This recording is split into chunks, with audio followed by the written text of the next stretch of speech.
वेदान्तस्वामि नामिने नमस्ते सारस्वते देवे गौरवाणी प्रचारिणे निर्विशेष शून्यवादी पाश्चात्यदेशतारिणे वाञ्छाकल्पतरुभ्यश्च कृपा सिन्धुभ्य एव च पतितानां पावनेभ्यो वैष्णवेभ्यो नमो नमः। नमो महावदन्याय कृष्णप्रेमप्रदायते कृष्णाय कृष्णचैतन्य नाम्ने गौरत्विषे नमः। हे कृष्ण करुणा सिन्धो दीनबन्धो जगत्पते गोपेश गोपिका कान्त राधा कान्त नमोऽस्तुते। तप्त काञ्चन गौरांगी राधे वृन्दावनेश्वरी वृषभानुसुते देवी प्रणमामि हरिप्रिये। नीलाचलनिवासाय नित्याय परमात्मने बलभद्रसुभद्राभ्यां जगन्नाथाय ते नमः। जय श्री कृष्ण चैतन्य प्रभु नित्यानंद श्री अद्वैत गदाधर श्रीवासादि गौर भक्त वृंद हरे कृष्णा कृष्ण कृष्णा हरे हरे हरे राम राम राम हरे हरे। హరే కృష్ణ ప్రభుజీ, థ్యాంక్ యూ జై ప్రభుజీ కృష్ణ. నాకు ఈ అవకాశం ఇచ్చినందుకు. జై కృష్ణ. సో అందరికీ మళ్ళీ స్వాగతం. మనము 15 రోజుల క్రితం స్టార్ట్ చేసాం ఈ ఉపదేశామృతం చదవాలని అనేసి. మళ్ళీ మధ్యలో మనకి సేవల కారణంగా లాస్ట్ వీక్ క్లాసులు జరగలేదు. సో ఏమైనా గుర్తున్నాయా? ఏమేమి చెప్పుకున్నాం అని అందరూ ఒక్కొక్కరు ఒక్కొక్క పాయింట్ చెప్పండి చూడకుండా. హరే కృష్ణ ప్రభుజీ. ఆ, ఇంద్రియ నిగ్రహం గల ఏ వ్యక్తి అయినా వాక్ యొక్క వేగాన్ని, మనసు యొక్క కోరికలను, క్రోధాన్ని నియంత్రించి జిహ్వ యొక్క వేగమును, ఉదరము మరియు జననేంద్రియములను నియంత్రించగలడు. అట్టి ధీరుడు ప్రపంచమంతటా శిష్యులను చేసుకొనుటకు యోగ్యుడగును. హరే కృష్ణ. హరే కృష్ణ. హరే కృష్ణ ట్రాన్స్లేషన్ ప్రభుజీ, షట్వేగాలను నియంత్రించే గురువుని ఏ విధంగా మనము ఎంచుకోవాలి అనే విషయాన్ని కూడా మీరు చర్చించారు లాస్ట్ సెషన్ లో. అందులో ముఖ్యమైనవి షట్ వేగాలను గురించి చెప్పుకుంటూ 3 వేగాలను గురించి చెప్పుకున్నాము. అంటే నేను ఈ సెషన్ యూట్యూబ్ ద్వారా విన్నాను ప్రభుజీ. అందులో మొదటిది వాక్ యొక్క శుద్ధి ఏ విధంగా ఉండాలి గురువుకు, అండ్ మనసు యొక్క శుద్ధి ఏ విధంగా ఉండాలి అనేసి మనము ఇంకొక కూడా తెలుసుకున్నాము. ఈ మూడింటికి కొన్ని ఉదాహరణలు చెప్తూ మీరు ఎక్స్ప్లెయిన్ చేశారు ప్రీవియస్ సెషన్. గురువును ఎంచుకునే విధానంలో వీటిని కూడా మనం దృష్టిలో పెట్టుకొని గురువుని ఆశ్రయించాలి అని కూడా చెప్పారు. ఇందాక పద్మావతి మాతాజీ చెప్పిన దానికి ఇది కూడా ఈ పాయింట్ కూడా యాడ్ చేశాను ప్రభుజీ. హరే కృష్ణ. ఇంకా 3 తరగతుల వాళ్ళు ఉంటారు. ఒకళ్ళు తప్పు చేసినా గానీ అది తప్పు అని తెలిసి శిక్ష అనుభవించాక కూడా మళ్ళీ తప్పులు చేస్తూ ఉంటారు.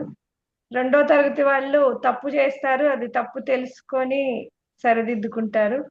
3వ తరగతి వాళ్ళు అసలు తప్పులే, అంటే 1వ తరగతి వాళ్ళు వీళ్ళు అన్నట్టు అసలు తప్పులే చేయరు అనేది వాళ్ళు కూడా చెప్పారు. తప్పులు చేయరు, వాళ్ళకి జ్ఞానం ఉంటుంది అందుకే చేయరు. భక్తిలో ఉంటారు, జ్ఞానం ఉంటుంది. వాళ్ళు వింటారు కాబట్టి ఓకే, వినేసి తెలుసుకుంటారు. తప్పు అనేది తెలుసుకొని చేయరు, అది తప్పు అని ఆ రూట్కి వెళ్ళరు. సో దీన్ని అసలు ఇది ఎందుకు ప్రస్తావన వచ్చింది?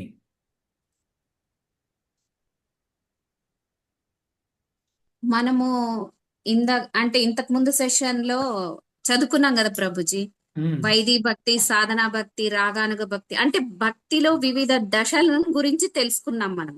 అయితే ఆ దశలలో మనం ఏ స్థాయి వరకు చేరుకోవాలంటే ఏ నియమాలు తప్పకుండా పాటించాలి అనేది ఈ యొక్క ఉపదేశామృతం స్టార్టింగ్ నుంచి మనకు ఎక్స్ప్లెయిన్ చేస్తున్నట్టు నేను అనుకున్నా, అలా అర్థమైంది నాకు.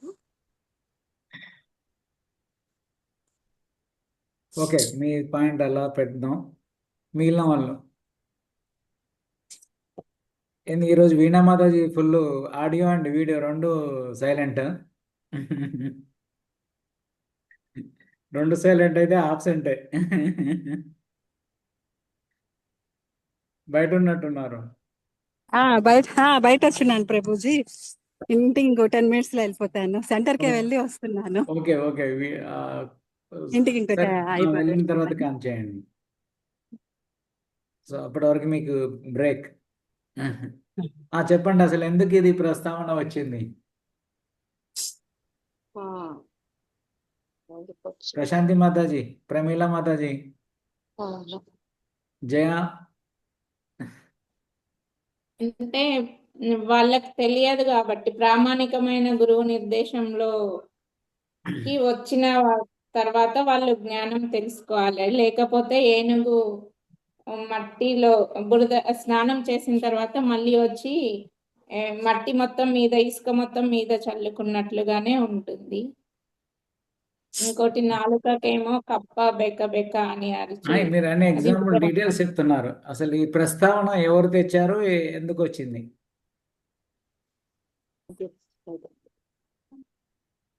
పరీక్షిత్ మహారాజ్ గురించి చెప్పింది. ఎస్.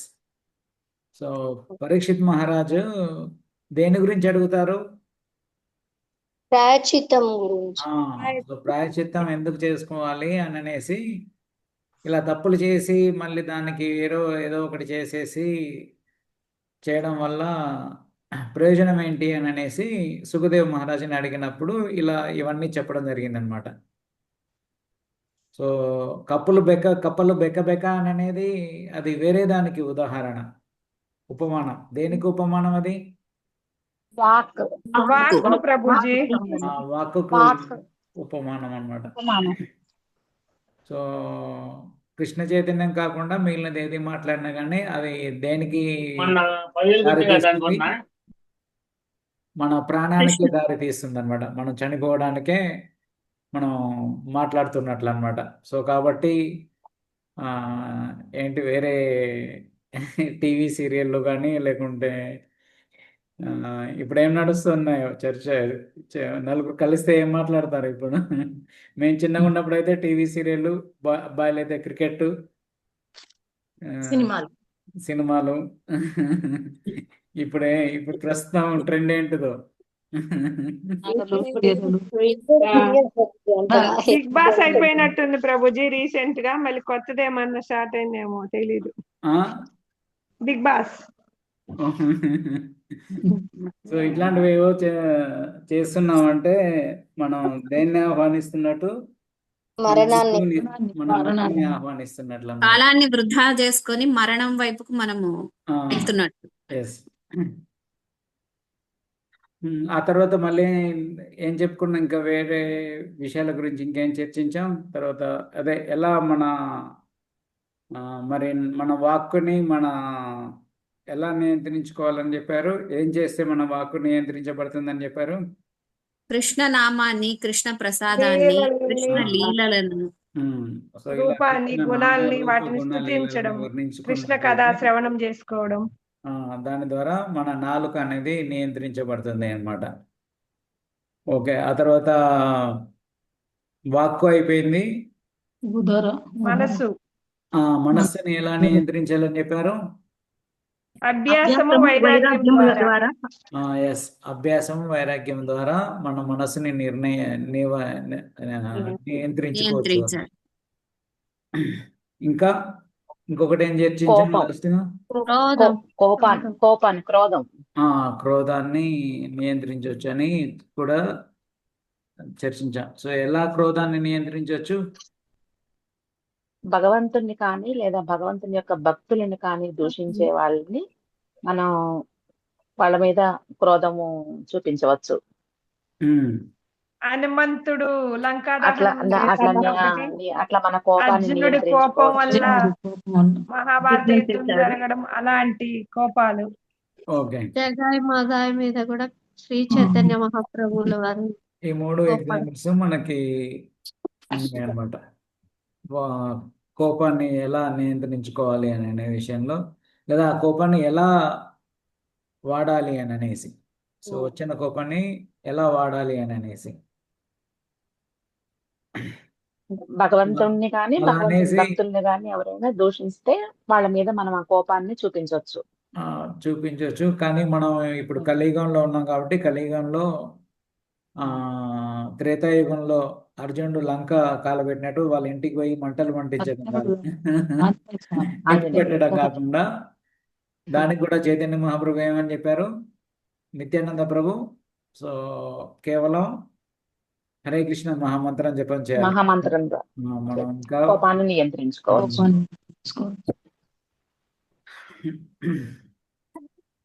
ఇంకా జిహ్వాని ఎలా నియంత్రించవచ్చు అని చెప్పుకున్నాం.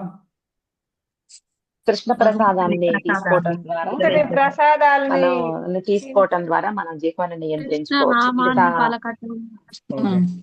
సో పుస్తకం చదవడం. రెండు సందర్భాలలో, ఒకటి కృష్ణనామాన్ని పలకడం, కృష్ణ నామ రూప గుణ లీలలను పలకడం. రెండవది కృష్ణ ప్రసాదం తీసుకోవడం కృష్ణ ద్వారా ప్రసాదాన్ని ఒకటి స్వీకరించడం. స్పీచ్ ని నియంత్రించవచ్చు, అలాగే మన నాలుక యొక్క రుచి ఏదైతే ఉంటుందో దాన్ని కూడా నియంత్రించవచ్చు అనేసి చెప్పుకున్నాం. ఇక లాస్ట్ లో ఒక మంచి భాగవతం నుంచి ఒక మంచి శ్లోకాన్ని చదివాం, గుర్తుందా? పదే పదే చదివించాము ఈ శ్లోకం.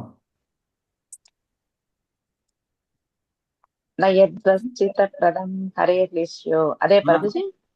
దాని తర్వాత తత్వాగ్ని సర్గో జనతాగ విప్లవో యస్మిన్ ప్రతి శ్లోకమబద్ధవత్యపి నామ్యాన్యనంతస్య యశోజ్ఞాని యత్ శృణ్వంతి గాయంతి గృణంతి సాధవః. అంటే భగవంతుని యొక్క నామ యశో రూపాల లీలలను మనం వాటిని మనం పెడమార్గంలో పట్టకుండా ఉన్నటువంటి ఈ ప్రపంచ జనులందరినీ కూడా మనం వాళ్ళ పాప జీవనంలోంచి విప్లవాత్మకమైన మార్పులను తీసుకురావటం కోసం ఈ భగవంతుని యొక్క నామాలని, రూపాలని, ఆ యశో రూపాలని, లీలలని మనం వాటిని పలకాలి అని చెప్తున్నారు. సో ఇంత గొప్పదన్నమాట ఈ భగవంతుని యొక్క నామము, కీర్తి, రూపాలు, లీలలు, వీటి యొక్క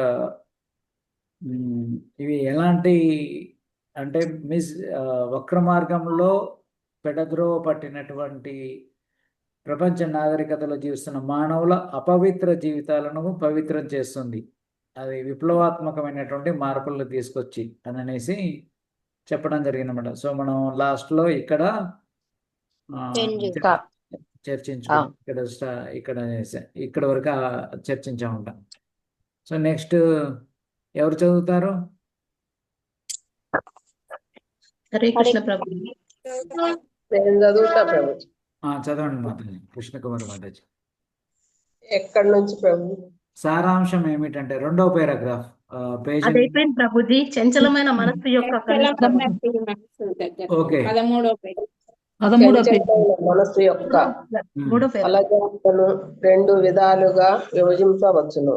మొదటిది అవిరోధ ప్రీతి అంటే అనియమిత శక్తి. రెండవది విరోధయుక్త క్రోధం అంటే వైఫల్యం వల్ల కలిగే కోపం. మాయావాదుల తత్వాన్ని అనుసరించడం, కర్మవాదుల కామ్య ఫలితాల పట్ల విశ్వాసం ఉండటం, భౌతిక వాంఛలపై ఆరాధపడిన పథకాలను నమ్మడం అవిరోధ ప్రీతి అనబడుతుంది. జ్ఞానులు, కర్మవాదులు, భౌతికవాదులు సాధారణంగా బద్ధజీవులను ఆకర్షిస్తారు.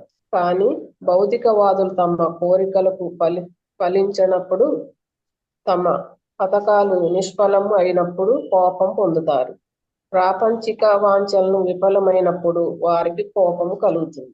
ఓకే, చాలు. సో ఇక్కడ 2 రకాల విధానాల వల్ల మనకి కోపం వస్తుంది అని అనేసి చెప్పడం జరిగింది. ఒకటేమో అనియమితమైనటువంటి ఆసక్తి ఉండడం. సో నియమితం కాకుండా అనియమితంగా ఆసక్తి ఉండడం వల్ల కోపం వస్తుంది. అది అవిరోధ ప్రీతి అని అంటారు. ఇక రెండవది వచ్చేసి విరోధ యుక్త క్రోధం. అంటే మనం చేసే పనిలో వైఫల్యం కలిగినట్లయితే కూడా కోపం వస్తుందన్నమాట. సో ఈ కామ్య కర్మవాదులు వీళ్ళంతా కూడా వీటిపైన విశ్వాసం ఉంచడం వల్ల వాళ్ళ ఆసక్తి, నియమితం లేనటువంటి ఆసక్తి వల్ల ఇంకా కావాలి, ఇంకా కావాలి, ఇంకా కావాలని కోరుకుంటూ వాళ్ళకి ఇది వాళ్ళలో కోపం పెరుగుతుంది అన్నమాట. ఇక రెండవ రకమైనటువంటి వాళ్ళు ఏంటంటే, వాళ్ళు చేయాల్సినటువంటి పనులలో ఆ పనులు అవరోధాలు కలగడం వల్ల, లేకుంటే వైఫల్యం, ఆ పని కంప్లీట్ చేయలేకపోవడం వల్ల కూడా వాళ్ళకి క్రోధం అనేది వస్తుంది అనేసి రెండు రకాలైనటువంటి విధాలుగా ఉంటుంది ఈ క్రోధం అనేది ఇక్కడ తెలియచేయడం జరిగింది అన్నమాట.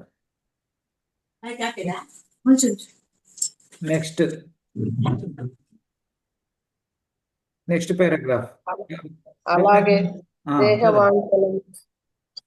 దేహవాంఛలను కూడా 3 విధాలుగా విభజించవచ్చును. జిహ్వ శాపల్యము, కుక్షి శాపల్యం, మర్మయవాల శాపల్యం. దేహానికి సంబంధించినంత వరకు ఈ 3 ఇంద్రియాలు భౌతికంగా ఒక తిన్నని రేఖలాగా నిర్మింపబడ్డాయి.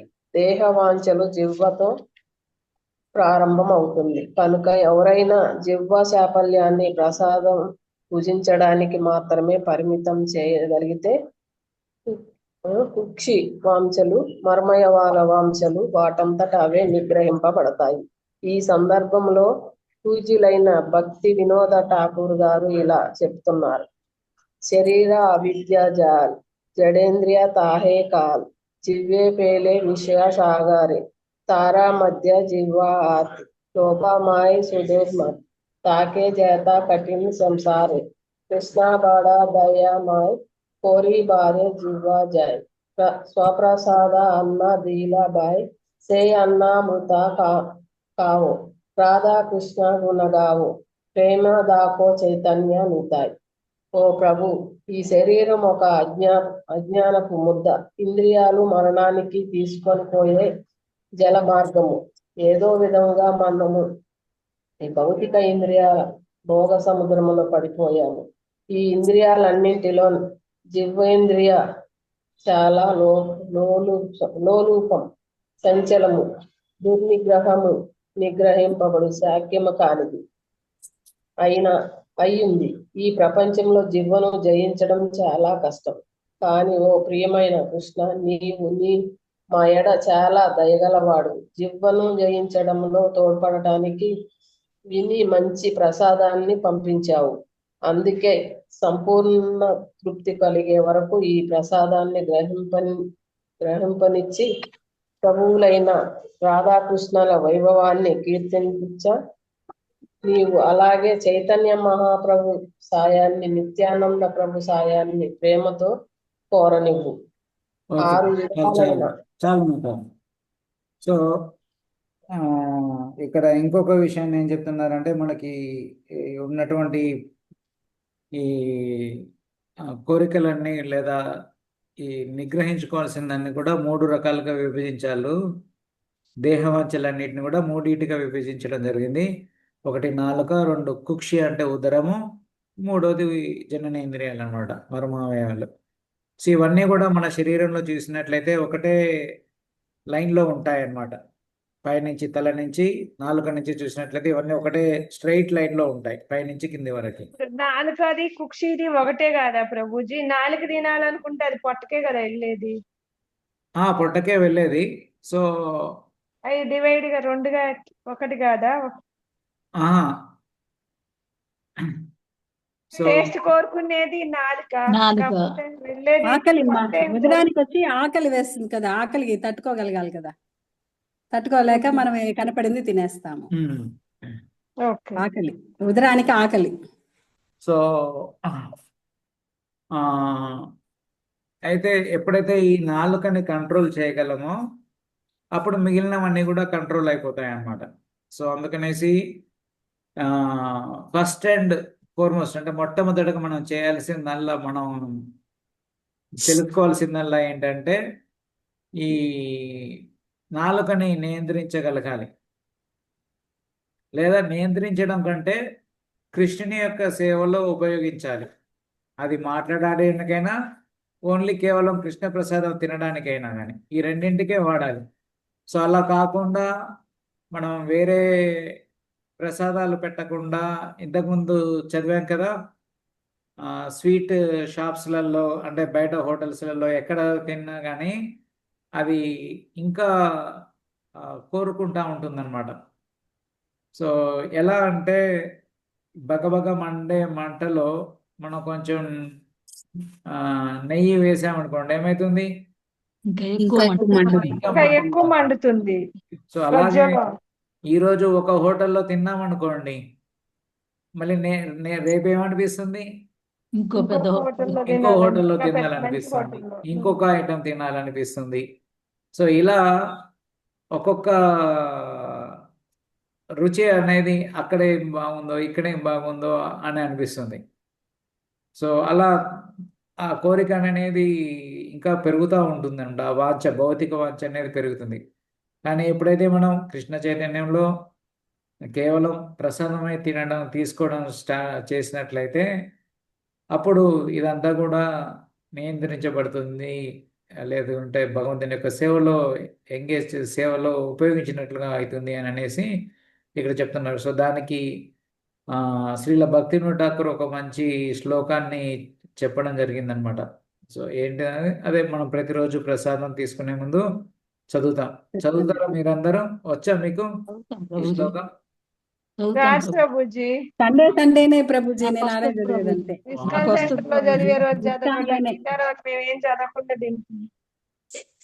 ఇది ఇప్పుడు మనం షెల్టర్ తీసుకోవాలంటే ఇది కంపల్సరీ నేర్చుకోవాలంట కదా ప్రభుజీ, ప్రసాదం తినే ముందు చదవాల్సింది. అదే ఇప్పుడు మనకెప్పుడు దీని గురించి ప్రస్తావన రాలేదు కాబట్టి మేము యాక్చువల్గా జనరల్గా ఏమనుకుంటామంటే ఇక్కడ సెంటర్లో సండే రోజు ఏవైతే నేర్పిస్తామో అవే వెళ్ళి ఇంటి దగ్గర కూడా చేస్తారు అనుకుంటాం.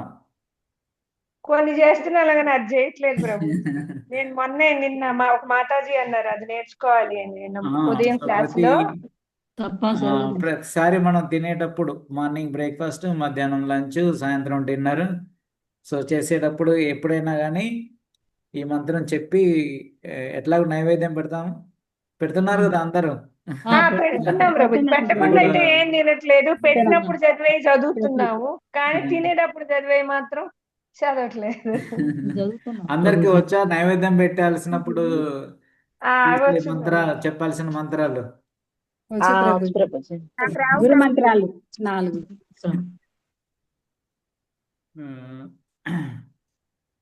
సో తెలిసిన వాళ్ళు చెప్పండి. 4 శ్లోకాలు. 2 వచ్చేసి నమో ఓం విష్ణుపాదాయ కృష్ణ ప్రేష్టాయ భూతలే శ్రీమతే భక్తి వేదాంత స్వామినితి నామినే నమస్తే సారస్వతే దేవే గౌరవాణి ప్రచారిణే నిర్విశేష శూన్యవాది పాశ్చాత్య దేశతారిణే నమో మహావదన్యాయ కృష్ణ ప్రేమ ప్రదాయతే కృష్ణాయ కృష్ణ చైతన్య నామ్నే గౌరద్విషే నమః నమో బ్రహ్మణ్య దేవాయ గో బ్రాహ్మణహితాయ చ జగదితాయ గోవిందాయ కృష్ణాయ నమో నమః.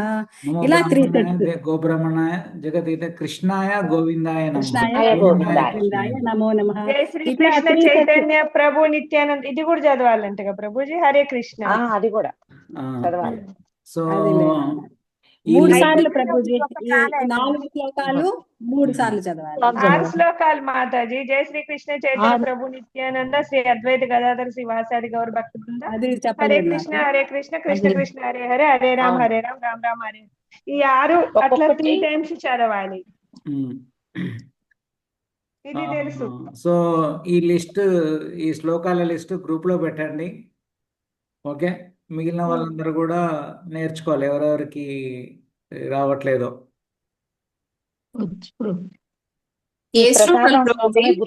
అదే ఇప్పుడు చదివారు కదా. ప్రసాదం శరీర విద్య వన్ సెకండ్ మాతాజీ అందరు మాట్లాడుతుంటే సరిగా వాయిస్ వినపడట్లే. ఇప్పుడు చెప్పండి. ఇది ఫస్ట్ శ్రీల ప్రభుపాల వారి ప్రణామ మంత్రము. ఓకే, అది అందరికి తెలుసు కదా. నమో ఓం విష్ణుపాదాయ కృష్ణ ప్రేష్టాయ భూతలే శ్రీమతి భక్తి వేదాంత స్వామినితి నామినే నమస్తే సరస్వతీ దేవి గౌరవాన్ని ప్రచారణే నిర్విశేష శూన్యవాది పాశ్చాత్య దేశతారిణి. ఆ తర్వాత శ్రీకృష్ణ చైతన్య అన్నమాట, చైతన్య మహాప్రభు గురించి ఒక శ్లోకం ఉంటుంది. అది ఉన్నే నమో ఉంటుంది బ్రాహ్మణ్య దేవాయ అది కాదు, దానికంటే నమో గౌరమ్య మహావదన్యాయ. నమో మహావదన్యాయ కృష్ణ కాదు ప్రేమ ప్రభుజీ, ప్రదాయతే నమస్తే కృష్ణాయ సారస్వతే దేవి. నమస్తే అది అయిపోయింది. సారస్వతి. అది అయిపోయింది. చెప్పారు మహారాజు. అది చెప్పారు. అయిపోయింది. ఆ 4 లైన్లు చెప్పేశాం. ప్రభుపాద ఆ, ప్రణామం అంతా హరే చెప్పిన కృష్ణ తర్వాత ప్రభుజీ అది గ్రూప్ లో పెట్టండి. అది చెప్పిన తర్వాతకి చైతన్య మహాప్రభు ఉంటుంది అనమాట. నమో మహావదన్యాయ కృష్ణ ప్రేమ ప్రదాయతే కృష్ణాయ కృష్ణ చైతన్య నామ్నే గౌరత్వసే నమః అనేసి. సో ఈ శ్లోకం కూడా 3 సార్లు చదవాలి. ఆ తర్వాత కృష్ణుడి కోసం ఉంటుంది, నమో బ్రాహ్మణ్య దేవాయ గో బ్రాహ్మణ హితాయ చ జగద్హితాయ కృష్ణాయ గోవిందాయ నమో నమః అనేసి. ఇది తెలియదు ప్రభు, ఇది చూపెట్టండి. ఆ ఇది నా ఇది తెలియదు ప్రభు. ఎక్కడ ఉంటుంది ప్రభుజీ నమో బ్రహ్మణ్య దేవాయ? మన బుక్ లో ఉంది. ఆ, బుక్ లో ఒక్క నిమిషం నేను చెప్తున్నాను అన్న. ప్రభుజీ అని అడిగారు, సో నన్ను చెప్పనివ్వండి. మీరు మధ్యలో 4 మాట్లాడితే నాకే వినపడట్లేదు. ఓకే, సో మీరు ఎవరైనా ఆ మాతాజీని అడిగారు అంటే అప్పుడు మాతాజీలు మాట్లాడండి. ఓకే, సో ప్రారంభకులకు కృష్ణ చైతన్య మార్గదర్శిని అనే ఒక పుస్తకం ఉంది. ఎవరి దగ్గరైనా ఉందా అది? ఉంది ఉంది ప్రభుజీ. ప్రభుజీ. మేమందరం చదివాము దాన్ని. సో అది పరమ పూజ్య భక్తి వికాస్ మహారాజు గారు రాశారనమాట. సో అది కృష్ణ చైతన్య భక్తులకి, ప్రారంభంలో ఉన్న వాళ్ళకి ఉంది. ఏమేం చేయాలి అని అనేసి, ఆరతి ఎలా చేయాలి, ఆరతి ప్లేట్ తయారు చేయడం ఎలా చేయాలి, ఆ తర్వాత ఆ నైవేద్యం ఎలా పెట్టాలి, తిలకాలు, అందరికి తిలకాలు పెట్టుకోవడం వచ్చా? నాకు రావట్లే ప్రభుజీ, నేను ఇంకా ట్రై చేస్తున్నాను. మీకు దీనిలో mixer ఇవే మ్యాన్, ఉన్నాయి ప్రభుజీ. మీరు హరే జయమాతాజీ కృష్ణ. వాళ్ళ ఇంటికి వచ్చినప్పుడు ఎగ్జామ్ ఈ రాయడానికి 3 శ్లోకాలే ఉన్నాయి ప్రభుజీ. ప్రాక్టికల్స్. 3 ఉన్నాయి అందులో బుక్ లో. హరే కృష్ణ ప్రభుజీ. మాతాజీ హరే కృష్ణ ప్రభుజీ. ఈ 3 శ్లోకాలు ఉన్నాయి ప్రభుజీ. అదే 4. నమో ఓం విష్ణుపాదాయ, నమస్తే సారస్వతే, నమో మహావదన్యాయ, నమో బ్రహ్మణ్య దేవాయ. ఇవి సో అంటే జై శ్రీకృష్ణ లేదు, హరే కృష్ణ మహామంత్రము ముందు లేదు. ఉంటుంది. సో ఆ పుస్తకంలో ఉంటాయి. ఆ పుస్తకం చదివితే ఇదే ప్రారంభ భజనమాలికలో ఉంటాయి మాతాజీ అవి. కాదమ్మా, అవన్నీ దీనిలో భజనమాలికలో. ఇదే దీంట్లో భోజనానికి అంతే చదవమనింది. అయ్యే చదవమనింది. ఇదే చదవాలి ప్రసాదం హరే పెట్టినప్పుడు. కృష్ణ. ఒక్కరు మాట్లాడుతున్నారండి, 4 మాట్లాడితే వినిపించదు అనమాట. సో ఆ నివేదన పుస్తకంలో ఉంటాయి. చేసేటప్పుడు ఇప్పుడు చదవకుండా, ఇప్పుడు జయ శ్రీకృష్ణ చదవడం వల్ల పాపం ఏం తగలదు, నష్టమేం లేకుంటే తప్పేం కాదు. నష్టమే లేదు. చదవాలి కూడా. ఎందుకంటే మనం ప్రతిదీ హరే కృష్ణ మంత్రం లేకుండా ఏమీ ఉండదు మన కృష్ణ చైతన్యంలో. సో అది ఎందుకంటే అది యూనిఫామ్, అన్ని చోట్ల ఒకటే విధంగా ఉంటుంది. మళ్ళీ మీరు అది చదవద్దు ఇది చదవద్దు అని కొత్తవి పెట్టకండి, కొత్త రూల్స్. ఓకేనా? సో అది కూడా చదువుతారు, జయ శ్రీకృష్ణ అని చదువుతారు, హరే కృష్ణ మంత్రం కూడా చెప్తాము. ఎందుకంటే అసలు ఏమీ తెలవని రోజులలో ఫస్ట్ హరే కృష్ణ మంత్రమే చదవండి అని చెప్పాము. సో ఇక అది మన నరాలలో జీర్ణించుకొని ఉంటుంది అనమాట. సో ఈ ఆఫరింగ్ అప్పుడు ఈ మంత్రాలు చదవాలి. అంటే గంట కొడుతూ చదువుతూ చదివినట్లయితే ఇవి మనం నైవేద్యం, ఇంకా చాలా ఉంటాయి యాక్చువల్గా. దేనికంటే ముందు ఆచమన చేసుకోవాలి, ముద్రలు వేయాలి, ఆ తర్వాత వాళ్ళకి అంటే చేతులు కడిగేది ఉంటుంది. సో దానికి సపరేట్ మంత్రాలు ఉంటాయి. సో అది చాలా ఎలాబొరేట్ ప్రాసెస్ అనమాట. సో అదంతా మీరు చేశారంటే ఇక మీ ఇంట్లో వాళ్ళు మిమ్మల్ని కత్తులు తీస్తారు. సో ఫస్ట్ అట్లీస్ట్ ఏంటంటే ఇప్పుడు ఈ మంత్రాలు చదివి నైవేద్యం పెట్టడం అనేది చేయండి. సో నిన్న మా ఇంకో సిస్టర్ వాళ్ళ ఇంటికి వెళ్ళాము. సో వాళ్ళ ఇంట్లో ఇదే కంప్లైంట్ అనమాట. ఓ వీళ్ళు ఇంత ఈ ఆఫరింగ్ పెట్టే వరకే మాకు స్కూల్ టైం అయిపోతుంది, స్కూల్కి వెళ్ళాల్సిన టైం అవుతుంది, ఇదే 20 నిమిషాలు అయిపోతుంది, వంట వండినాక కూడా తినడానికి లేకుండా ఉంటుంది అని అనేసి అంటున్నారు అన్నమాట. సో మేక్ ఇట్ షార్ట్, అంటే కొంచెం, లేదంటే మనం ముందుకి ప్రిపరేషన్ 7:00 6:30కే నైవేద్యం పెట్టడం స్టార్ట్ చేయాలన్నమాట. సో అట్లా టైం అనేది మేనేజ్మెంట్ చేసుకొని చేసుకోవాలి. సో అది నైవేద్యం పెట్టేటప్పుడు ఆ మంత్రాలు చదవాలి. తర్వాత ప్రసాదం తినేటప్పుడు మనం తినేటప్పుడు కూడా మంత్రాలు ఈ శ్లోకం చదవాలన్నమాట, ఇక్కడ చెప్పినటువంటి శ్లోకం. సో ఇది భక్తివినోద్ ఠాకూర్ వాళ్ళు చెప్పారు. సో ఈ శ్లోకం చదివి ఇది మొత్తం ఉందా ప్రభుజీ? ఇప్పుడు ఈ శ్లోకం ఇంకా స్టార్టింగ్ ఏమన్నా ఉందా దీనికి ముందు? ఇంతే ఇంతే ఈ ఓకే శ్రీ ప్రభుజీ. విద్యాజాల్ జడేంద్రకాల్ ఇదే ఉందన్నమాట. రాధాకృష్ణ ప్రేమ ఠాకూర్ చైతన్య నిత్య జైనమయ జైనిత జై తర్వాతకి మళ్ళీ మనం జయ శ్రీకృష్ణ చైతన్య ప్రభు నిత్యానంద శ్రీ అద్వైత గదాధర శ్రీవాసాది గౌర భక్తవృంద హరే కృష్ణ అని కూడా చెప్తాం అనమాట ఈ శ్లోకం తర్వాత. వన్ టైం అయినా ప్రభుజీ ఇది చదవాల్సింది? ఇది ఒక టైమే చదువుతాం, సండే రోజు ఒకటేసారి చదువుతాం కదా. ఓకే ప్రభుజీ. ఓకే, సో ఎప్పుడైతే ఇట్లా చేస్తామో అప్పుడు మన నాలుక అనేది నియంత్రించబడుతుంది అని అనేసి చెప్తున్నాడు. సో ఈ శ్లోకం యొక్క అర్థం ఏంటంటే భగవంతుడు ఎంత కరుణామయుడు అంటే ఈ జిహ్వని నియంత్రించుకోవడానికి భగవంతుని యొక్క ప్రసాదం మనకి ఇస్తున్నాడు. సో ఎప్పుడైతే ఆ ప్రసాదాన్ని మనం స్వీకరిస్తామో అప్పుడు మన నాలుక అనేది నియంత్రించబడుతుంది అని అనేసి ఈ శ్లోకం ద్వారా భక్తి వినోద్ ఠాకూర్ మనకి తెలియజేస్తున్నారు అన్నమాట. ఓకే, నెక్స్ట్ ప్రమిళ మాత చదవండి. హరే కృష్ణ ప్రభుజీ. 6 రకాల రసాలు ఉన్నాయి. వీటిలో ఏ ఒక్కదాని రుచి పట్లైనా ఎవరైనా ఆకర్షింపబడినచో వారు జిహ్వ చాపల్యానికి గురవుతారు. కొందరు మాంసం, చేపలు, ఎండ్రకాయలు, గుడ్లు, రక్తము మరియు వీర్యాలచే ఉత్పాదించబడే ఇతర పదార్థాలను, మృతదేహ రూపాల వంటి వాటిని భుజించుట పట్ల ఆసక్తులై ఉంటారు. మరికొందరు కాయగూరలు, వేర్లు, ఆకులు, దుంపలు, క్షీర పదార్థాల వంటి వాటిని భుజించుటకు ఆసక్తిని కలిగి ఉంటారు. ఏ ఆసక్తి అయినను జిహ్వ చాపల్యాన్ని తృప్తిపరచుట కొరకే కలవు. కానీ కృష్ణ చైతన్యవంతులు అటువంటి ఇంద్రియ తృప్తి కొరకై భుజించుటను మానుకోవాలి. అంతేకాకుండా కారం, చింతపండు మొదలైన మసాలా పదార్థాలను సైతం ఎక్కువగా వినియోగించకూడదు. తాంబూలం, హరితకి, పోక చెక్కలు, తాంబూలంలో వినియోగించే రకరకాల సుగంధ ద్రవ్యాలు, పొగాకు, ఎల్ఎస్డి మరియు వాన, నల్లమందు, మద్యం, మరియు కాదు అది మరిజువానా, నల్లమందు, మద్యం, టీ, కాఫీలు వాటి వంటి వినియోగం కూడా ఇంద్రియ లాలసలు మాత్రమే మరియు వాటిని అనవసర వాంఛలను తృప్తిపరుచుకొనుట కొరకు తీసుకుంటారు. అయితే మనం శ్రీకృష్ణునికి నివేదించిన ఆహార శేష ప్రసాదాన్నే భుజించుటకు అలవాటు పడితే ఈ మాయ యొక్క జాలం నుండి విముక్తులమయ్యే అవకాశం ఉంటుంది. శ్రీకృష్ణుడే స్వయంగా కాయగూరలు, ధాన్యాలు, పండ్లు, పాలతో చేసిన పదార్థాలను, నీరు మున్నగు వాటిని నిర్ధారించినట్లుగా అవే ఆయనకి నివేదించదగిన పదార్థాలు.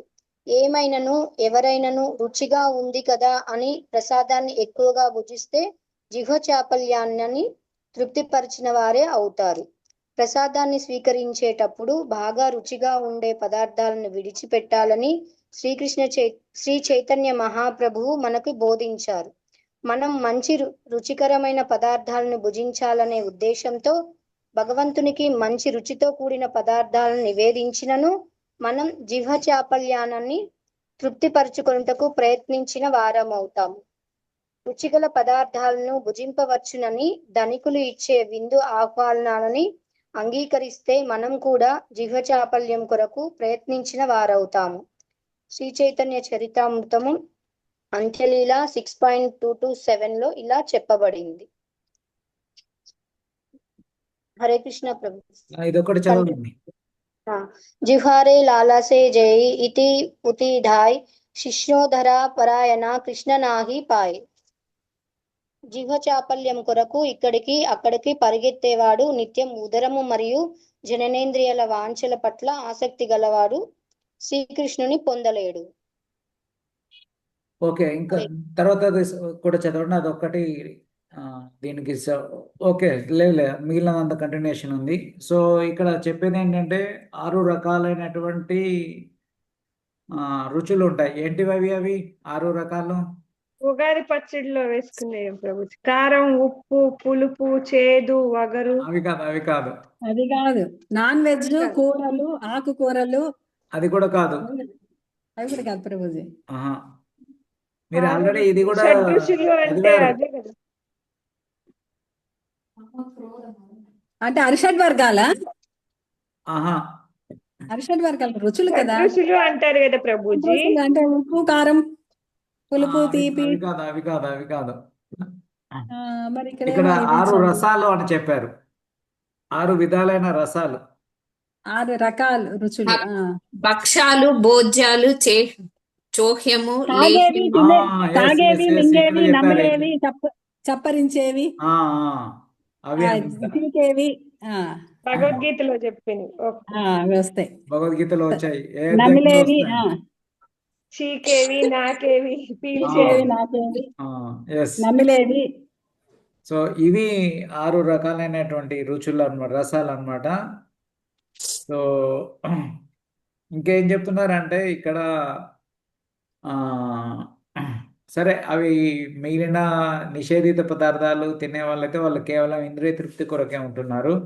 కానీ మనం కృష్ణ చైతన్యంలోకి వచ్చిన తర్వాత ఎలా ఉండాలి అని అనేది కూడా ఇక్కడ చెప్తున్నారు అన్నమాట. సో కృష్ణ చైతన్యంలోకి వచ్చాం కదా అనేసి ఇక దీంట్లోనే వండే వాటిలలోనే చాలా రుచికరంగా వండడం కాదు. అంటే కృష్ణుడి కోసం మంచిగా భగవంతుడికి మంచి చేయాలి. టేస్టీ వండి పెట్టాలని చెప్తారు కదా ప్రభుజీ. మంచిగా అదే వండాలి రుచిగా వండి పెట్టాలి. కానీ ఇప్పుడు రుచిగా ఉన్నది కదా అని అనేసి మనం పీకల దాకా తినొద్దు అనమాట. So regulated. ఇప్పుడు మనకేంటి ఒక ఎస్పెషల్గా మనం ఫీస్ట్ రోజు లేదంటే ఏదైనా ఫెస్టివల్ అప్పుడు చాలా రకాల చేస్తాం. సో అన్నీ తినాలనుకుంటాం, అన్ని రోజు ఎంత క్వాంటిటీ తింటామో అంతే క్వాంటిటీలో తినాలనుకుంటాం. సో అలా కాకుండా రెగ్యులేటెడ్గా ఉండాలి అన్నమాట. సో ఎప్పుడు ఎలాగైతే తింటామో, నియమితంగా తింటామో, ఫెస్టివల్ రోజు కూడా అలాగే నియమితంగానే ఉండాలి అన్నమాట. ప్రస్తుతం ఈవెన్ నార్మల్ రోజులలో కూడా సో ఏదైనా మంచిగా వండామనుకోండి, సో ఆశ్రమంలో జరుగుతుంది 4 దోశ చేసామనుకోండి, 4 దోశలు ఎక్కువగా తింటారు కొందరు. లేదా ఏదైనా స్పెషల్ ఐటమ్ చేసామనుకోండి, ఇక్కడే కాదు నేను అనేది, మన ఖమ్మం గురించి అనుకోకండి, ఏ ఆశ్రమంలోనే ఎక్కడైనా, అంటే మన ఇస్కాన్ మందిరాలలో ఎక్కడైనా అందరూ కాదు, కొంతమంది ఉంటారు అలా తినేవాళ్ళు. అంటే ఆశ్రమంలో ఉన్న వాళ్ళే ఇలా తింటారని అనుకోకండి. సో ఎక్కువ మంది రెగ్యులేటెడ్గానే ఉంటారన్నమాట. ఎందుకంటే అలా తిన్నారంటే వాళ్ళు నెక్స్ట్ సేవలలో పాల్గొనలేరు, తర్వాతకి హెల్త్ ఇష్యూస్ వస్తాయి. బట్ అందులో కొంతమంది ఏంటంటే వాళ్ళకి కంట్రోల్ ఉండదన్నమాట. సో ఏదంటే అది, ఎంతంటే అంత తింటారు. ఇప్పుడు మన కృష్ణ ప్రసాదమే కదా తినేది అని అనుకుంటాం. సో ఇక్కడ ఏమని చెప్తున్నారు, అది కూడా నియమితంగానే ఉండాలి, అది కూడా నియంత్రించుకోవాలి అని అనేసి చెప్తున్నారు అనమాట. సో ఈరోజు స్పెషల్ ఐటమ్ చేశారు కదా ఆశ్రమంలో అని అనేసి, లేకుంటే ఈరోజు స్పెషల్గా ఏమైనా భగవంతునికి నైవేద్యం పెట్టాం కదా అని అనేసి ఎక్కువగా తీసుకోవద్దన్నమాట. సో ఎందుకంటే అది మనకు తెలియకుండానే మనల్ని మాయ వైపు నడిపిస్తుంది అన్నమాట, మాయాజ్వాలం వైపు నడిపిస్తుంది. సో అందుకనేసి ఆ విధంగా తినకుండా నియమితంగా ఉండాలి, కంట్రోల్గా ఉండాలి అని అనేసి చెప్తున్నారు. అలా ఉండలేదనుకోండి, త్వరగా ఏవో ఒక జబ్బు వస్తుంది. ఇక తర్వాత బై ఫోర్స్ అయినా కానీ నియంత్రించుకోవాలి, తినకుండా ఉండాల్సి వస్తుంది. సో అంతకంటే మన కృష్ణ చైతన్యంలో ఏంటంటే ప్రతి ఒక్కటి కూడా వాలంటరీగా యాక్సెప్ట్ చేయాలి. అంటే ముందే మనం దాన్ని తగ్గించుకుంటే మంచిది అన్నమాట. ఓకే, అటు ఎక్స్ట్రీమ్స్కి వెళ్ళకుండా. ఓకే, రాధామాత చదవండి.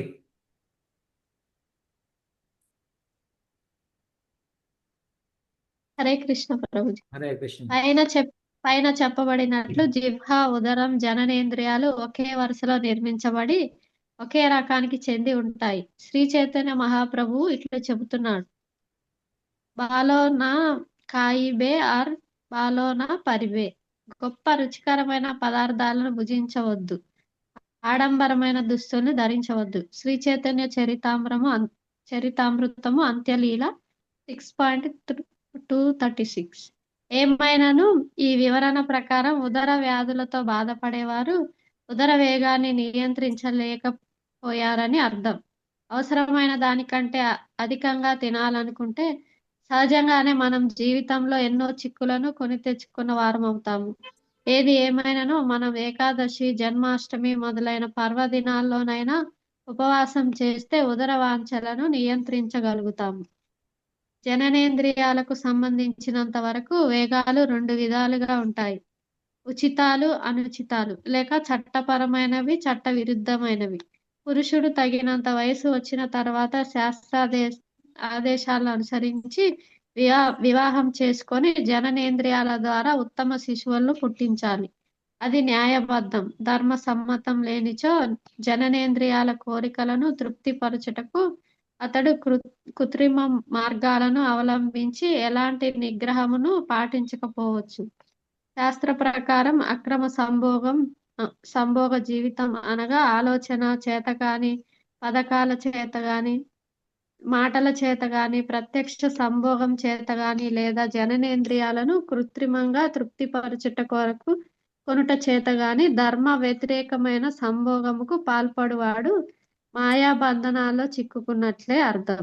ఈ ఉపదేశాలు గృహస్థులకే కాదు, త్యాగులకు, సన్యాసులకు కూడా అన్వయిస్తాయి. శ్రీ జగడానంద పండితుడు ప్రేమ వివర్తము అనే తన గ్రంథంలోని 7వ అధ్యాయంలో ఇలా చెప్తున్నాడు.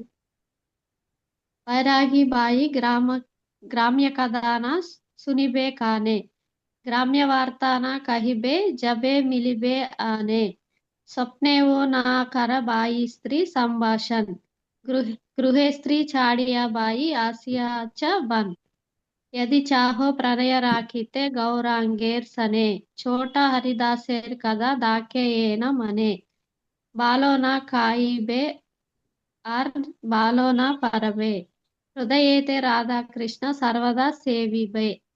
ప్రియ సోదరా, నీవు వైరాగి జీవితమును గడుపుతున్నావు. నీవు సాధారణ ప్రపంచ విషయాలను గురించి వినుట గాని, చర్చించుట గాని చేయకూడదు.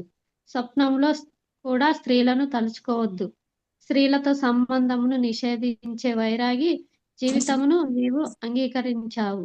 నీవు శ్రీ చైతన్య మహాప్రభు సాంగత్యమును ఆశించినట్లయితే నీవు చోటా హరిదాసు విషయమును, అతన్ని మహాప్రభు నిరాకరించిన సంఘటనను ఎల్లప్పుడూ గుర్తుంచుకోవాలి.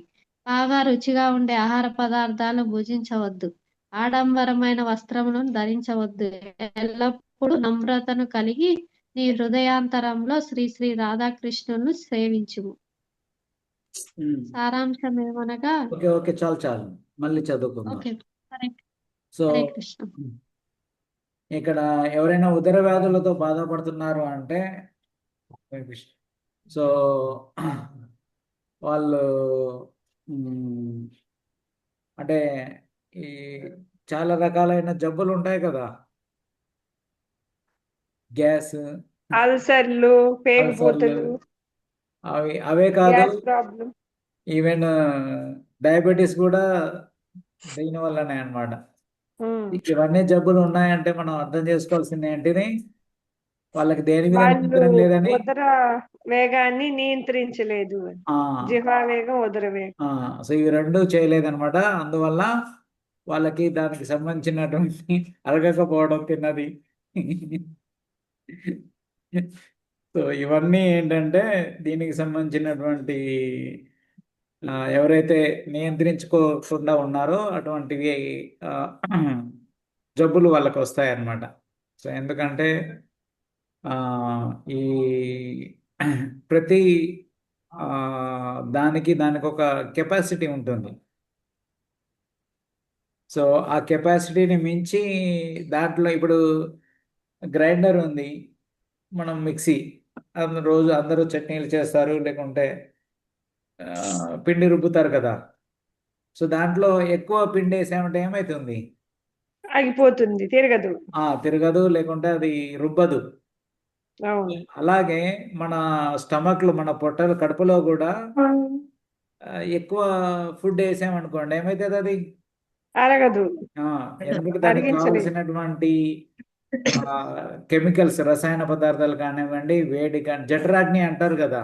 సో ఆ జఠరాగ్ని సరిపోదు అనమాట దాన్ని డైజెస్ట్ చేయడానికి. సో అప్పుడు ఏమైపోతుంది, కొంత అరగకుండా ఉంటుంది. కొంత అరుగుతుంది, కొంత అరగదు.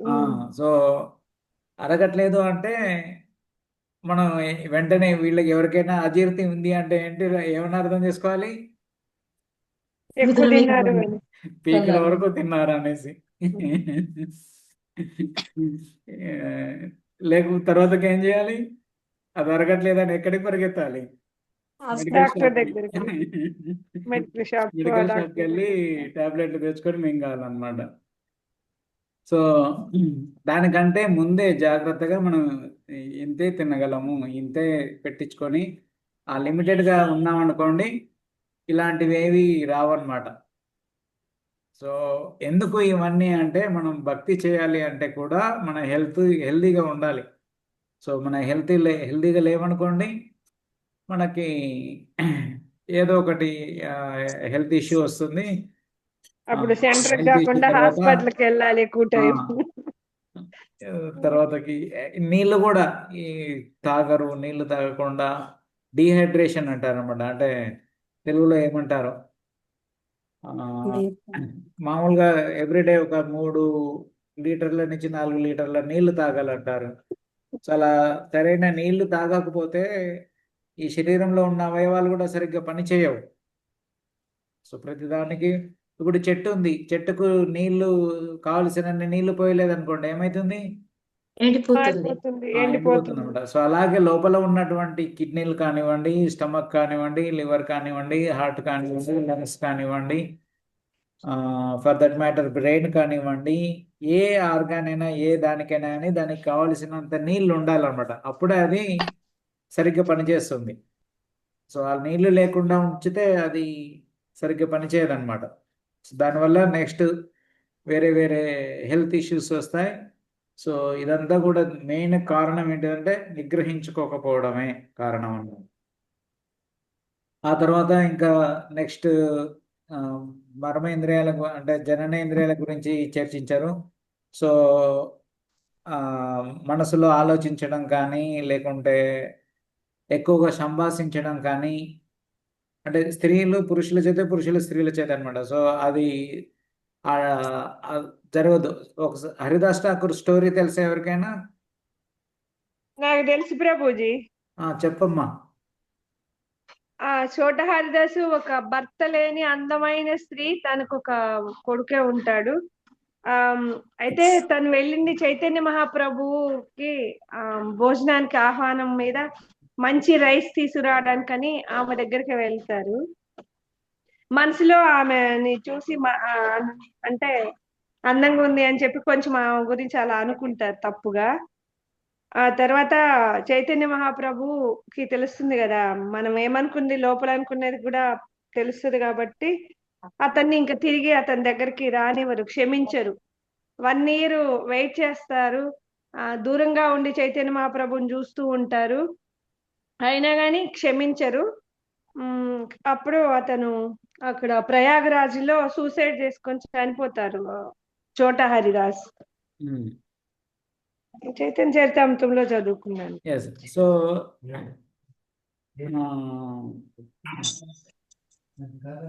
ఎవరైతే స్పెషల్గా రినౌన్స్డ్ ఆర్డర్ లేదా ఆశ్రమంలో ఉంటారో, సో వాళ్ళంతా కూడా చాలా స్ట్రిక్ట్గా ఉండాలన్నమాట. సో వాళ్ళతో వ్యవహరించడం, సేవల వరకే ఎంతవరకైతే అవసరం ఉంటుందో అంతవరకే మాట్లాడడం, దానికి మించి ఎక్కువగా మాట్లాడొద్దు అనమాట. సో ఊకే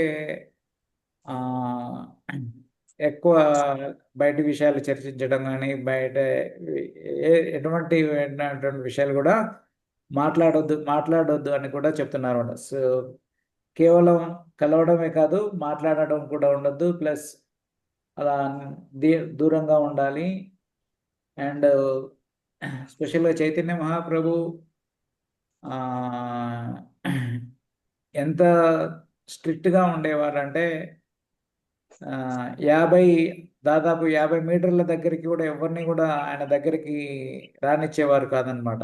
సో ఎవరైనా ప్రణామం చేయాలన్నా కానీ అక్కడెక్కడో దూరంగా ఉండి ప్రణామం చేసేవాళ్ళు చైతన్య మహాప్రభుకి. సో అంత స్ట్రిక్ట్గా ఉండేవాడు.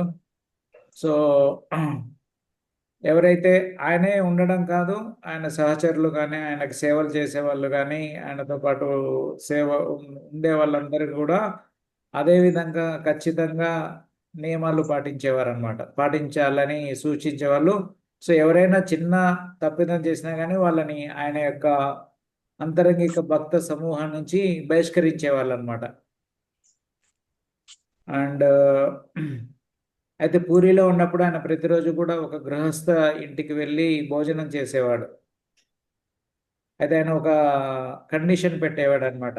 ఏ కండిషన్ అంటే ఎవరైతే లక్షాధికారి ఉంటారో వాళ్ళ ఇంటికి మాత్రమే వెళ్ళేవాడు. అంటే లక్షాధికారి అంటే డబ్బులు కాదు, ఎవరైతే జపం చేస్తారో వాళ్ళ ఇంటికే వెళ్ళి నియమాలు పాటిస్తారో, జపం చేయడం నియమాలు పాటించడం చేస్తారో వాళ్ళ ఇంటికి మాత్రమే వెళ్ళేవాడు అనమాట. సో ఆయన సన్యాసిగా అనేసి పిలిచిన ప్రతి ఒక్కరింటికి వెళ్ళేవాడు కాదు. వాళ్ళ ఇంటికి రావాలి అంటే ఆ ఇంట్లో ఉన్నటువంటి కుటుంబ సభ్యులందరూ కూడా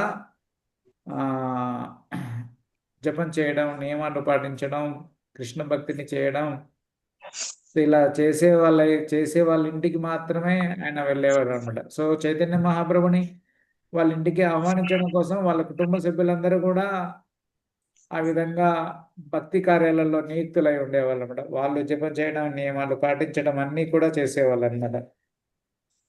సో వారి యొక్క పర్సనల్ లైఫ్ ద్వారా మనం ఇవన్నీ నేర్చుకోవడం మరియు ఇవన్నీ పాటించాలి అన్నమాట.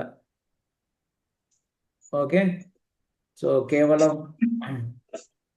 బయట వ్యభిచారం అంటే బయట వాళ్ళ వ్యక్తులతో సంబంధం కాదు, ఈవెన్ మాట్లాడడం కూడా నిషేధించడం జరిగింది అన్నమాట. సో సేవల వరకే మాట్లాడొచ్చు, సేవలకు మించి ఏ విషయాలు కూడా మాట్లాడొద్దు అని అనేసి కనీసం మాట్లాడకుండా కూడా ఉండాలి అని అనేసి తెలియజేస్తున్నారు అనమాట ఇక్కడ. ఓకే. నెక్స్ట్ హరే కృష్ణ ప్రభుజీ, చోటా హరిదాస్ స్టోరీ అక్కడి వరకే అయిపోయిందా లేకపోతే ఇంకేమైనా ఉందా ప్రభుజీ? అక్కడ వరకే.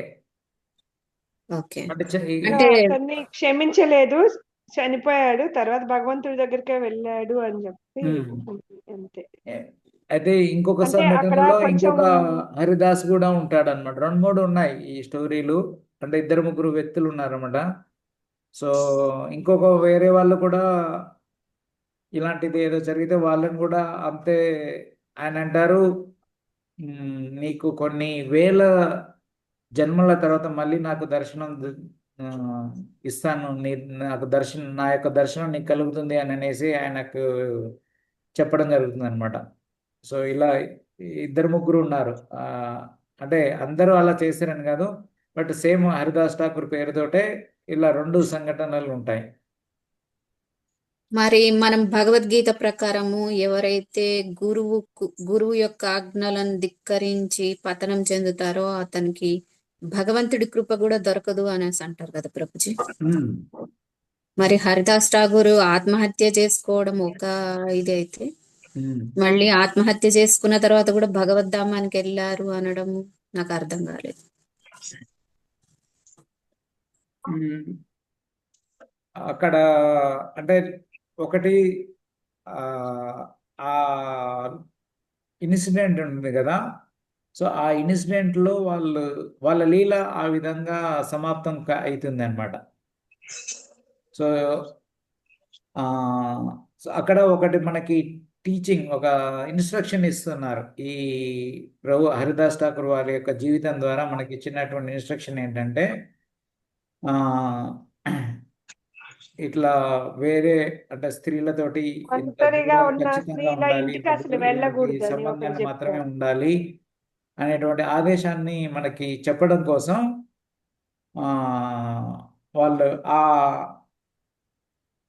ఆ విధంగా జరిగిన తర్వాత వాళ్ళు ఇంకా కాబట్టి ఆ తప్పు చేసినట్లయితే వాళ్ళ భక్తిలో కూడా ఎంత ఖచ్చితంగా ఉండేవాళ్ళు అంటే, సో ఇలాంటి తప్పు చేసినట్లయితే వాళ్ళు సూసైడ్ చేసుకునేవాళ్ళు అనమాట. ఈవెన్ మీరు మీకు ఎక్కువ మందికి తెలియకపోవచ్చు.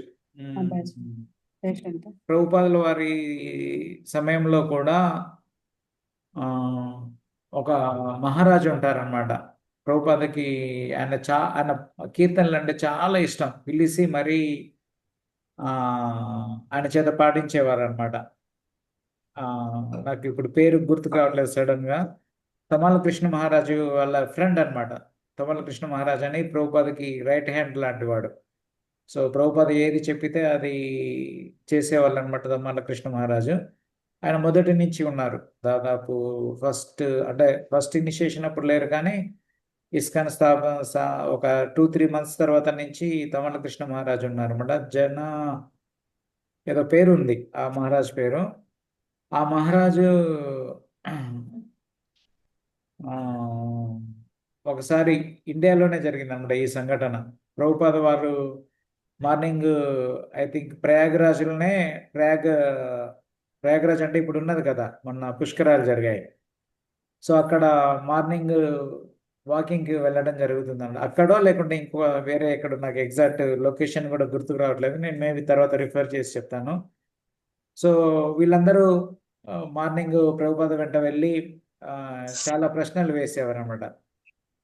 సో ఒకసారి ఈ విషయానికి సంబంధించినటువంటి ప్రశ్న వేయడం జరుగుతుంది. సో ప్రభుపాద వారు ఏం చెప్పారంటే, సన్యాసి అనేవాళ్ళు వాళ్ళ మనసులో కూడా ఇలాంటి ఆలోచనలు రావద్దు. సో ఒకవేళ వస్తే ఏంటి అనేసి అడుగుతారనమాట.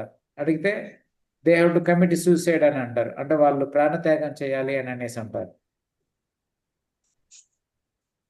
అనగానే ఇంకా అందరూ ముందుకు వెళ్ళిపోతారు. ఈయన ఇంకా ఉండదన్నమాట. అంటే ఆయన ఎవరు గమనించారు. అందరూ ఫాస్ట్గా వెళ్తూ ఉంటారు ప్రభుపాద తోటి. సో ఇతను కూడా ప్రభుపాద తోటి వచ్చారనుకుంటారు.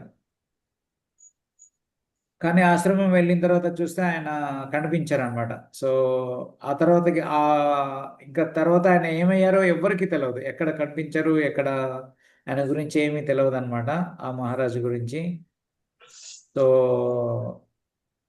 తర్వాత అందరూ అనుకునేది ఏంటంటే ఆయన ఆ సముద్రంలోకి వెళ్ళిపోయేసి శరీరాన్ని వదిలిపెట్టారు అని అనేసి అంటారు అనమాట. సో ఇక్కడ చెప్పేది ఏంటంటే, లైక్ ఎవరైనా ఏదైనా తప్పిదం జరిగితే వాళ్ళు ప్రాణత్యాగం చేసుకునే వాళ్ళం. దానికి శిక్ష ఏంటంటే ప్రాణత్యాగం చేసుకోవడం ఒకటే శిక్ష. కాబట్టి అంత స్ట్రిక్ట్గా ఉండాలి అనేటువంటి, ఎందుకంటే ఈ భక్తి కార్యాలలో ఉంటూ మళ్ళీ ఈ భౌతికమైనటువంటి ఇంద్రియ తృప్తి కొరకు కార్యాలలో చేస్తున్నారనుకోండి, సాధారణ ప్రజలకి ఎవరికి కూడా ఈ భక్తి అనే విషయాలపైన శ్రద్ధ కానీ ఆసక్తి కానీ లేకుంటే భక్తి చేయాలనేది ఉండదన్నమాట. అది ఆల్రెడీ చాలా తక్కువగా ఉంటుంది. సో ఇలాంటి వాళ్ళని చూసినట్లయితే ఇంకా వాళ్ళకి ఏమంటారు, దానిపైన ఉండే శ్రద్ధ అనేది తగ్గిపోతారనమాట. సో వీళ్ళు కూడా ఇలాగే చేస్తున్నారు అనేసి. సో అందుకోసం అనేసి ఈ నియమాలన్నీ కూడా చాలా ఖచ్చితంగా పాటించాలి అనేసి మనకి పదే పదే తెలియజేస్తున్నారు అనమాట. సో ఇది ఆయన ఎవరో హరిదాస్ ఠాకూర్ యొక్క లైఫ్ నుంచి మనం నేర్చుకోవాల్సినటువంటి. సో నిన్న అనుకోకుండా ఇక్కడ వేరే కొంతమంది భక్తులు ఇక్కడ కాదు, మన నందగోకులం అనే ఫామ్లో జనగాం నుంచి కొందరు భక్తులు వచ్చారనమాట. దీక్షకు సంబంధించి షెల్టర్ గురించి అనేసి డిస్కస్ చేయడానికి అనేసి. నేను సడన్గా ప్లాన్ లేకుండా సడన్గా వెళ్ళాల్సి వచ్చింది అక్కడికి.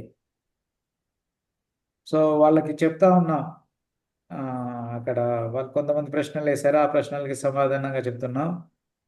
సో మనం మన భక్తిలో చేసేది ఏంటంటే, ఇదేదో 40 రోజుల తంతు కాదు. మామూలుగా అయ్యప్ప మాల అనుకోండి, ఎన్ని రోజులు వేసుకుంటారు? 40 రోజులు, 41 రోజులు 40 రోజులు. వేసుకుంటారు. 41 ఆ రోజులు తర్వాత మళ్ళీ మామూలే ఎప్పుడులాగే ఇప్పుడులాగానే ఉంటారనమాట. సో ఆ తర్వాత గురు శిష్యులు కలిసే ఏం చేస్తారో మనకే తెలియదు. మందు అందులో కొడతారు. ఉంటారు కదా గురు స్వాములని. సో ఆ 40 కలిసే మందు రోజులు కొడతారు ప్రభుజీ. ఇంకా మనం అవన్నీ చెప్పొద్దు. సో సో ఇది మనది అలా కాదనమాట. మనది ఏంటంటే మనం ఆ, శాశ్వతమైనటువంటి అనమాట. ఈ జన్మలోనే కాదు, జన్మ జన్మలకి కూడా మనం ఈ నియమాలను పాటిస్తూ భగవంతుని గురువు యొక్క ఆశ్రయంలో సేవలు చేస్తూ భక్తి కార్యాలలో నియుక్తులై ఉండడం అనమాట. సో దానికోసం మనం కమిట్ అవుతున్నాం. సో వాళ్ళకి ఖచ్చితంగా గట్టిగా చెప్పామన్నమాట. సో మీరేదో మీరు ముందే చెప్పి ఉంటే మేము తీసుకోకపోయే వాళ్ళం అని అనుకుంటారేమో. సో ఇది ఏదో 40 రోజులు, 1 సంవత్సరం, 5 సంవత్సరాలు, 10 సంవత్సరాలు అనేది కాదు. మీ కంఠంలో ప్రాణం ఉన్నంత వరకు మీరు ఇది ఈ విధంగా చేస్తాం, ఈ విధంగా ఉంటాం అని అనుకుంటేనే ముందుకు రండి. లేదంటే వాళ్ళు తీసుకుంటున్నారు కదా, అరే మేము ఒక సండే క్లాస్కి వెళ్తున్నాం, వీళ్ళు కూడా సండే క్లాస్కి వస్తున్నారు. సో వీళ్ళు నాకంటే లేటుగానే వచ్చారు, అయినా వీళ్ళు దీక్షలు తీసుకుంటున్నారు. సో కాబట్టి నేను కూడా దీక్షలు తీసుకోవాలి, లేకుంటే నేను జూనియర్ అయిపోతాను, లేకుంటే వీళ్ళు నియమాలు పాటించట్లేదు, ఏదో రకరకాలుగా ఆలోచనలు, రకరకాల ఎమోషన్స్ తోటి కమిట్ కావద్దు. మీరు ఖచ్చితంగా మేము చేస్తాము, ఈ విధంగా ఉంటాం అని అనుకుంటేనే మీరు డిసైడ్ కాండి. అంతేగాని ఏదో ఆ దీక్ష రోజు కనిపించేసి దీక్ష అయిపోయిన తర్వాతకి ఇక మీరెవరు మేమెవరు అన్నట్టు కాదు. ఇది ఎప్పుడు కూడా అలా ఉంటే మా దగ్గరికి రాకండి. సో ఎందుకంటే మేము ఇంత ఖచ్చితంగా చెప్తున్నాం. ఒకవేళ మీరు దీక్ష తీసుకున్నాక రాలేదు అనుకోండి, మిమ్మల్ని ఖచ్చితంగా అడుగుతాం ఎందుకు రావట్లేరు అని అనేసి. సో దానికి మీరు సమాధానం చెప్పాలి. ఇంత కమిటెడ్గా ఉంటేనే మీరు దీక్షలకు ముందుకు రావాలి. కానీ ఏదో ఓ ఇంతమంది అంతమంది వాళ్ళు తీసుకుంటున్నారు, వీళ్ళు తీసుకుంటున్నారు అనే విధంగా ఆలోచించకండి అనేసి చెప్తూ వచ్చామన్నమాట. సో మన అన్నీ కూడా ప్రభుపాల వారు చాలా చక్కగా ఇచ్చారు. సో ఇవన్నిటిని పాటించడం, సో ఇలా పాటించినట్లయితేనే మనకి తర్వాత తరాల వాళ్ళకు కూడా ఇది ఉంటుంది, విశ్వాసం ఉంటుంది, వాళ్ళు కూడా దీన్ని పాటిస్తారు. లేకపోతే మనం ఇలా నీరు గారుస్తూ పోయామనుకోండి, తగ్గిస్తూ స్టాండర్డ్స్ తగ్గిస్తూ పోతే దీంట్లో ఏముందిలే, వాళ్ళు కూడా అన్నీ చేస్తూనే ఉంటారు, ఛాయ్ తాగుతారు అంటాం కదా ఇప్పుడు మనం. వాళ్ళు కూడా ఛాయ్ తాగుతారు, ఏకాదశి పాటించరు, లేకుంటే అంటారా వేరే వాళ్ళని మనం. అవును ప్రభుజీ. సో శంకరాచార్యుల డివోటీస్ అందరూ మాత్రము ఏకాదశి రోజు వాళ్ళు ఉపవాసం ఉండరు ప్రభుజీ. చాలా మంది డివోటీస్ నేను గమనించాను, వాళ్ళు అన్ని భుజిస్తారు ఏకాదశి రోజు. సో మనకి ప్రభుపాదుల వారు అలా ఆయన యొక్క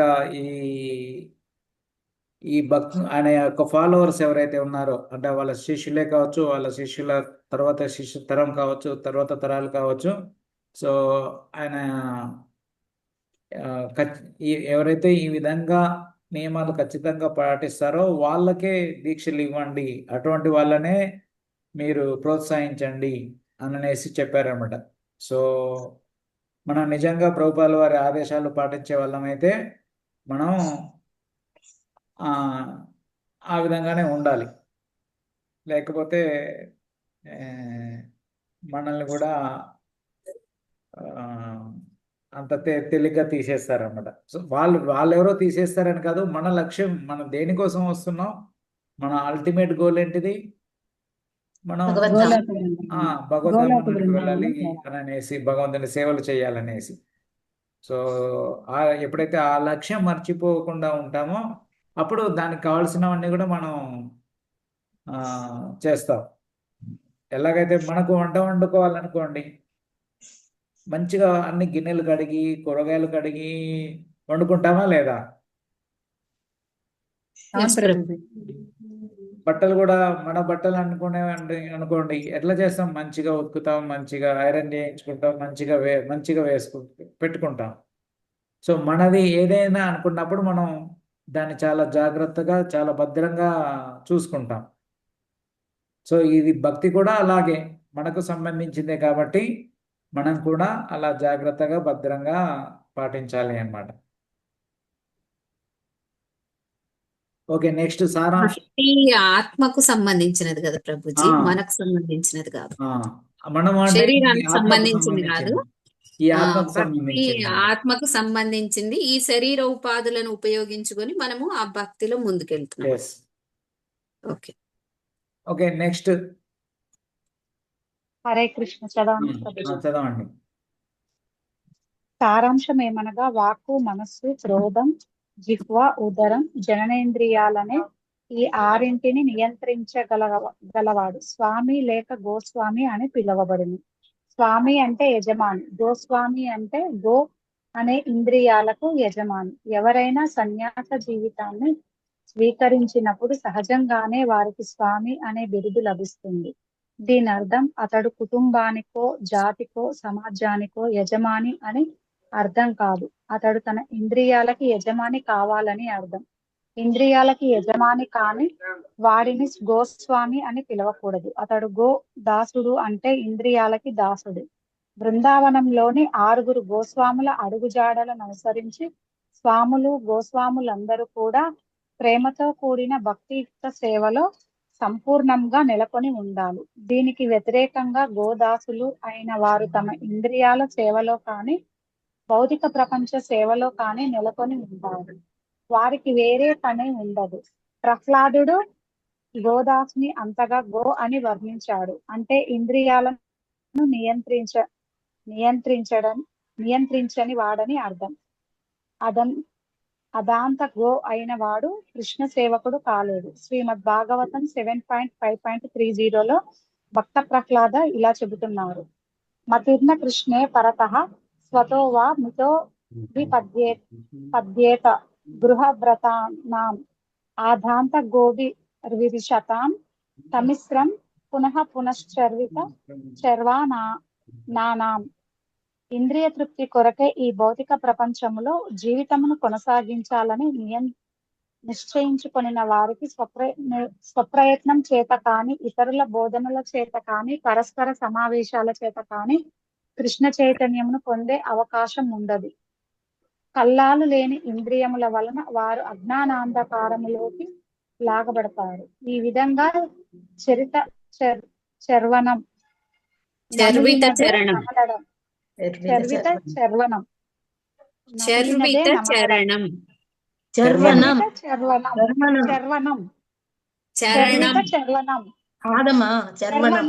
రాకి రావస్తుంది.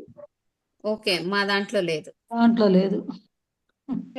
చర్వనం నమిలినదే నమలడంలోనే వెర్రిగా నెలకొంటారు. హరే కృష్ణ. హరే కృష్ణ. సో మనం అయితే స్వామి అనే ఎవరిని అంటాం? స్వామి అంటే టెంపుల్ పోయితే పూజారిని కూడా తీసుకున్న వాళ్ళని కూడా స్వామి అని తీసుకొని వాళ్ళని కూడా అంటాం. బాహ్య వేషధారణ చూసే అంటాం మనం. ఎవరైతే కాషాయం బట్టలు వేసుకున్నారో వాళ్ళు స్వామి, వాళ్ళందరినీ స్వామిని అంటారు. సో అయితే ఇక్కడ ప్రభుపాల వారు ఇచ్చినటువంటి నిర్వచనం ఏంటిది? స్వామి గాని గోస్వామి గాని అని ఎవరైనా అంటారు? ఎవరైతే ఇంద్రియాలకి అధికారి అవుతాడో, అంటే ఇంద్రియాలను నియంత్రించుకుంటారో అతడు మాత్రమే స్వామి. సో అది స్త్రీలైనా కావచ్చు, పురుషులైనా కావచ్చు, పిల్లవాళ్ళైనా కావచ్చు, యువకులైనా కావచ్చు, ముసలివారైనా కావచ్చు, ఎవరైనా కావచ్చు. సో అందుకనేసి ఎవరైతే ఇలా నేర్చుకున్నారో వాళ్ళందరినీ స్వామి అని పిలవాలా? విజయ నిర్మల స్వామి లేకుంటే జయస్వామి, రూపస్వామి. సో అలా కాదన్నమాట. సో ఎవరైతే ఇంద్రియాలు నియంత్రించుకుంటారో సో వాళ్ళని స్వామి అని అంటారు. ఒకవేళ ఇంద్రియాలను నియంత్రించుకున్నట్లయితే వాళ్ళని ఏమంటారు? గోదాసులు అంటారు. గోదాసులు అంటారు. అన్నమాట. సో మన వ్యవహారికంలో ఉండేటువంటి పదాల యొక్క అర్థాలు వేరు, ఇక్కడ శాస్త్రీయ పరంగా ఆచార్యులు ఇచ్చేటువంటి పదాలకి అర్థాలు వేరు.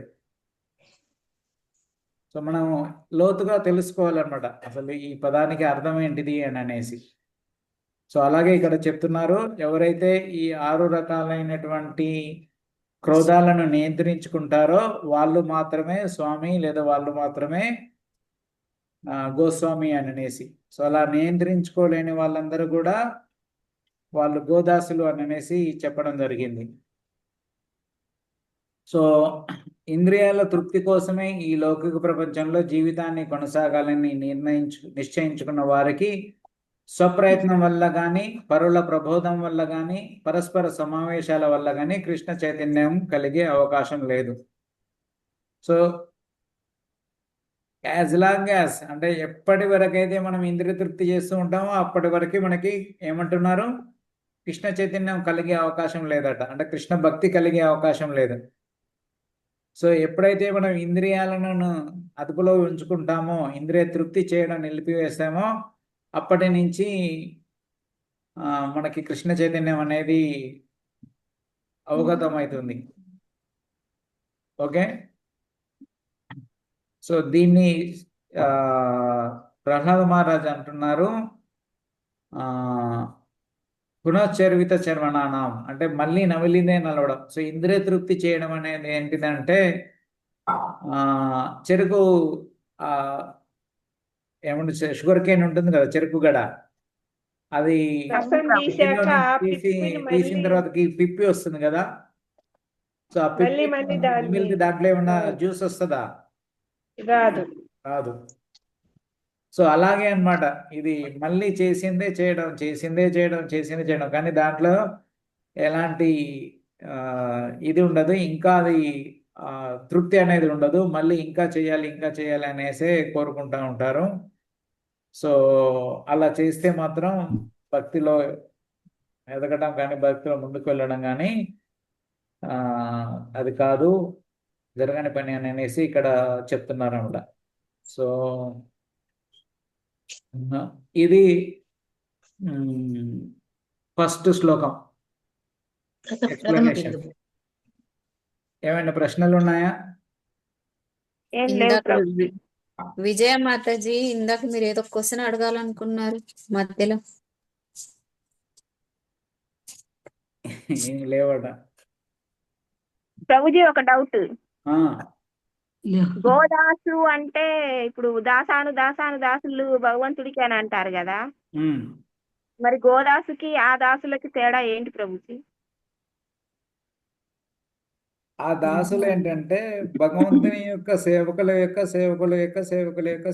అన్నమాట. అంటే భగవంతుడి యొక్క సేవలో ఉన్న వాళ్ళు ఏవైతే సేవలు చేయమని చెప్తారో వాళ్ళు చేస్తారు. ఈ గోదాసులు ఏం చేస్తారంటే వాళ్ళ ఇంద్రియాలు ఏమని చేయమని చెప్తాయో అవి చేస్తారనమాట. అంటే ఇప్పుడు ఇంద్రియాలు మనకి సినిమాలు చూడండి అని అన్నాయి అనుకోండి, కళ్ళు చెవులు సినిమాలు చూస్తాయి, లేదా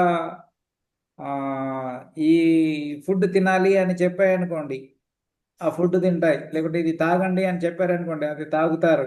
అలా ఉంటారన్నమాట. సో వాళ్ళ ఇంద్రియాలు చెప్పిన విధంగా నడుచుకుంటారు, వాళ్ళ యొక్క బుద్ధి అనేది ఉపయోగించరు. సో ఇది చేయడం వల్ల మనకి హాని కలుగుతుందా, లాభం కలుగుతుందా అనేది ఆలోచించరు. ఎవరు? దాసులు అని ఎందుకు అన్నారు ప్రభుజీ వాళ్ళని? అదే ఇంద్రియాలకి దాసోహం అయిపోయారు కదా, ఇంద్రియాలకి దాసులు కాబట్టి గోదాసులు అంటే ఇంద్రియాలకు దాసులు. సేవకుడు అంటే ఏంటి? యజమాని చెప్పినట్లుగా చేసేవాడు.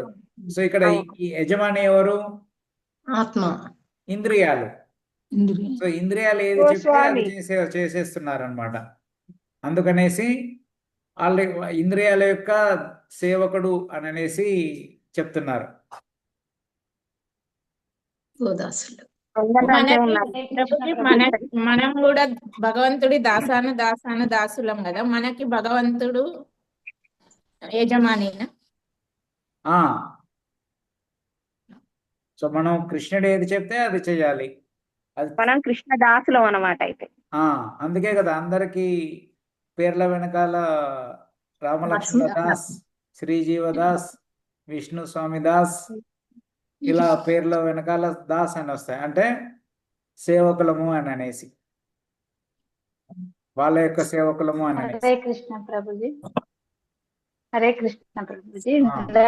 క్వశ్చన్ అడుగుదామంటే డిస్టర్బెన్స్ వచ్చింది. ఆత్మహత్య మహాపాపం అంటారు కదా ప్రభుజీ. మరి చైతన్య మహాప్రభు ఎలా ఆత్మహత్యని, అంటే ఇప్పుడు కొంచెం సేవ చేసినా స్వల్పమప్యస్య ధర్మస్య అనే శ్లోకంలో కొంచెం సేవ చేసినా అది శాశ్వతంగా ఉంటది అంటున్నారు కదా. ఒకవేళ ఒక భక్తుడు ఆత్మహత్య చేసుకుంటే వాళ్ళ డెస్టినీ ఏంటి? వాళ్ళ అదే భగవద్గీతలో చెప్తారు, ఎంఎం వాపి స్మరన్ భావం త్యజంతి అంతే కలేవరం.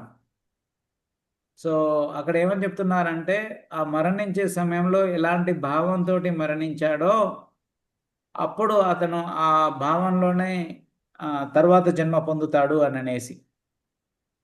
సో అతడు మరి ఇప్పుడు బాహ్యంగా భక్తుడే అయి ఉండొచ్చు, లేదా భక్తి కార్యాలలో నియుక్తులై ఉండొచ్చు, కానీ ఆయన భావం ఎలా ఉందో లోపల, ఆయన చనిపోయినప్పుడు ఏ భావంతో, ఎంత టెన్షన్కి లేకుంటే ప్రెషర్కి డిప్రెషన్లోనో పోయేసి ఆయన ఆత్మహత్య చేసుకున్నాడు అనుకోండి, సో అప్పుడు ఆయనకి పనిష్మెంటే ఉంటుంది అన్నమాట.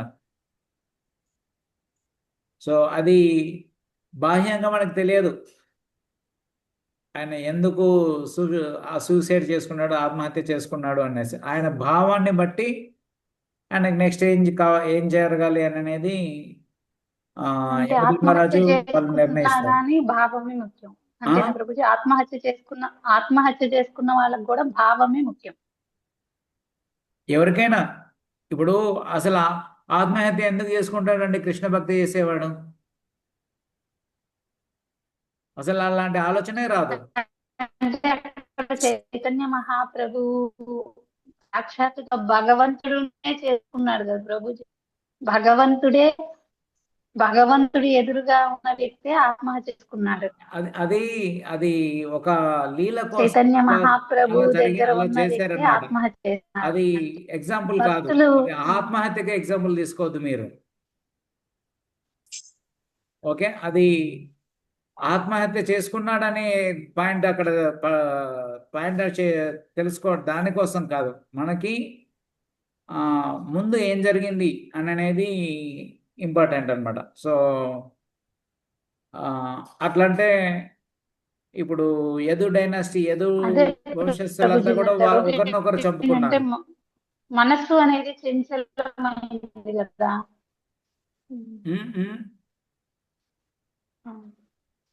మనస్సు చంచల స్వభావమైనది కదా అని అడుగుతున్నారు మాతాజీ. అంటే ప్రభుజీ ఇప్పుడు మన కృష్ణ చైతన్యంలో ఉంటే మాయ అనేది వీడి మళ్ళీ మనం మాయలో పడకుండా కృష్ణుడు కొద్దిగా ఉన్నా గానీ మనని రక్షిస్తాడు అనుకుంటున్నారు. ఆయన మనసు చంచలంగా ఉంది అందుకే సూసైడ్ చేశారని డిసైడ్ చేస్తారు ఎవరిదైనా అని. అదే ఇప్పుడు అక్కడ మనం చర్చించేది హరిదాస్ ఠాకూర్ కాబట్టి. సో హరిదాస్ ఠాకూర్ మనసు చంచలం అని మనకి ఎక్కడైనా చెప్పారా? ఎక్కడ చెప్పలేదు. సో ఆ భావం అనేది ఎలా ఉంటుంది అనేది ఒకటి. తర్వాత ఆ స్పెషల్ లీల కోసం అంటే ఎవరైనా ఇలాంటి తప్పులు చేస్తే ఈ విధంగా శిక్షించుకోవాలి అననేసి ఒక ప్రిన్సిపల్ని తెలియజేస్తుంది అన్నమాట. హెచ్చరిక. సో ఫ్యూచర్లో ఎవరైనా ఇలాంటి తప్పులు చేశారంటే వాళ్ళు తప్పులు చేసి చలామణి కావడం కాదు. సో నువ్వు సూసైడ్ చేయాలి అని అనేసి అంటే రెండో వాడు ఏం చేస్తాడు, అలాంటి తప్పులు చేయకుండా ఆ హెచ్చరిక విని వామ్మో నేను ఈ పద్ధతిలో ఉండాలంటే, ఈ మార్గంలో ఉండాలంటే ఇలా చేయకుండా ఉండాలి, ఒకవేళ చేస్తే నేను నా శరీరాన్ని త్యాగం చేయాల్సి వస్తుంది అని అనేసి అంత దూరం వెళ్లకుండా ఉండడానికి అంత కఠినమైన శిక్షలు ఉంటాయి, లేకుంటే అంత కఠినంగా ఉండాలి అని అనేసి తెలియచేయడానికి ఒక ఎగ్జాంపుల్ లాగా మనకి బోధించడానికి కోసం ఒకటి చెప్పారనమాట. అంతేకాని మనం ఆయనకేం జరిగింది అని అనేది మనం పాయింట్ ఆఫ్ డిస్కషన్ కాదనమాట అక్కడ. ఓకే, అంటే అంటే భక్తిలో ఉన్న వాళ్ళు కూడా సూసైడ్ చేసుకున్నప్పుడు అసలు వాళ్ళ డెస్టినీ ఏంటని ఒక డౌట్ వచ్చింది మీరు ప్రభుజీ. సూసైడ్ బాహ్యంగా గురించి చాలా పాపం మాట్లాడకండి. అది. భక్తిలో ఉన్న వాళ్ళు సూసైడ్ చేసుకోరు. ఓకే, ప్రభుజీ నేను ఈ స్టోరీ విన్నప్పుడు, చోట హరిదాస్ స్టోరీ విన్నప్పుడు 2-3 రోజులు బెంగ పెట్టుకున్నాను ప్రభుజీ. పాపం క్షమించుంటే చచ్చిపోయేవాడు కాదు కదా, అంత బతిలాడినా గాని ప్రభు ఎందుకు క్షమించలేదు అని నేను 4 రోజులు మామూలుగా అవ్వలేకపోయాను ప్రభుజీ. సో అదే అనమాట. మనం ఇంకా లోతుగా ఆచార్యుల యొక్క కామెంట్స్ చదవాలి, లేకుంటే తెలుసుకోవాలి, వినాలి అనమాట. అయ్యో ఇల్లు కూడా ఆత్మహత్య చేసుకున్నారే, సూసైడ్ చేసుకున్నారు కదా అని ఇక్కడ దేహం అనుకూలించలేదనేసి ఆ భక్తుడు గ్రహించాడు అని నేను అనుకుంటున్నా ప్రభుజీ. నేను పూర్తిగా చదవలేదు. అక్కడ విషయం ఏంటంటే, ఎవరైనా ఈ నియమాన్ని బ్రేక్ చేసినట్లయితే వాళ్ళు ఈ విధంగా ఉండడానికి హెచ్చరిక. ఇప్పుడు చెప్పారు కదా, అంత హెచ్చరిక లాగా అదొకటి అతన్ని అనమాట. ఎగ్జాంపుల్ గా పెట్టి లీల జరిగింది ఇది. మన మిగతా వాళ్ళందరూ కూడా జాగ్రత్త పడడం కోసం సో ఒకటి అంత ఉండాలి కదా హెచ్చరిక ఇవ్వలేదు ఉదాహరణ, అనుకోండి, ఎవరైనా దానికోసం పాటిస్తారా? పెట్టారు. అవును, లైట్ గా తీసుకుంటారు. సో కాబట్టి ఒక హెచ్చరిక ఇవ్వడానికి అదొక లీల. అంత అంటే మరి ఈ హిరణ్యకశిపుని చంపడం ఎందుకు, రావణాసురుని చంపడం ఎందుకు? అలా చంపకుండానే ఏదో ఒకటి చెప్పేసి వాళ్ళని మార్చొచ్చు కదా. సో వాళ్ళని ఎందుకు చంపుతున్నారంటే, మీరు ఇలాంటి తప్పులు చేస్తే ఇంత చంపడానికి భగవంతుడు కూడా వచ్చి చంపుతాడు అని మనకందరికీ హెచ్చరించడానికి లీలలు జరుగుతాయన్నమాట. సో ఆ లీలలోని అయ్యో వీళ్ళని చంపారే అని అనేసి మనం ఆ విషయాన్ని చూడటం కాదు. అక్కడ దాని ద్వారా ఏం నేర్చుకోవాలి అని అనేది మనం గ్రహించాలి అన్నమాట. ఓకే, హరే కృష్ణ. ఇంకేమైనా ప్రశ్నలు ఉన్నాయా? ప్రభుజీ దాసులు అని అంటారు అనేసి అనుకున్నాం కదా ప్రభుజీ. అంటే మనం గురు పరంపరలో ఇప్పుడు ఆరోహణ అవరోహణ క్రమం అనేది ఉంటది కదా. అవరోహణ క్రమంలో మనం గురు పరంపరలో ఎవరినన్నా సరెండర్ అయితే అప్పుడు ఈ దాస్ అనేది వస్తుందా, లేకపోతే మామూలుగానే దాసులు అంటారా? ఇప్పుడు ప్రాక్టీస్ చేస్తే దీక్ష అయినాక కూడా అప్పుడు దాసులుగా ఉంటాం. సో ఇప్పుడు ప్రాక్టీస్ చేయలేదు అనుకోండి, అక్కడ ఎవరైనా వచ్చి దాసుడుగా చూసామనుకోండి, మన అసలే ఈగో అహంకారం అనేది ఇది ఒప్పుకోదన్నమాట. సో అందుకనేసి ఎప్పుడైతే మనకి ఈ ప్రిన్సిపల్స్ మనం వింటామో, సో అప్పటి నుంచి మనం అక్కడ చెప్పినటువంటి ప్రిన్సిపల్స్ ని మనం మన జీవితంలో అప్లై చేసుకుంటూ ఉండడం అన్నమాట. సో ఇప్పుడు కూడా మనం అదే విధంగా వ్యవహరించాలి, అదే విధంగా ఆచరించాలి. సో నాకు దీక్ష కాలేదు కాబట్టి నేను ఒక ఇదే బాస్ గా ఉంటాను, దీక్ష అయిన రోజే నేను సేవకుడిని అవుతానంటే అది ఇప్పుడు ఇన్ని రోజులు ప్రాక్టీస్ చేసిన తర్వాతకి ఆ పేరు ఇచ్చినంత మాత్రాన మనం వెంటనే దాసులం అయిపోతాం. ఇంకా స్టిల్ మన లోపల అది బాస్ అనే నేచర్ ఉంటుంది. బట్ స్లోగా అది ప్రాక్టీస్ చేస్తే ఎప్పుడో ఆ సేవకులం అనే భావం అనేది రాదనమాట. సో అట్లీస్ట్ నలుగురు నువ్వు సేవకుడు రామలక్ష్మణ్ దాస్ అని పిలిచారనుకోండి, అప్పుడు మన బుర్రలోకి ఎక్కుద్ది, ఓ నేను సేవకుడిని అని అనేసి.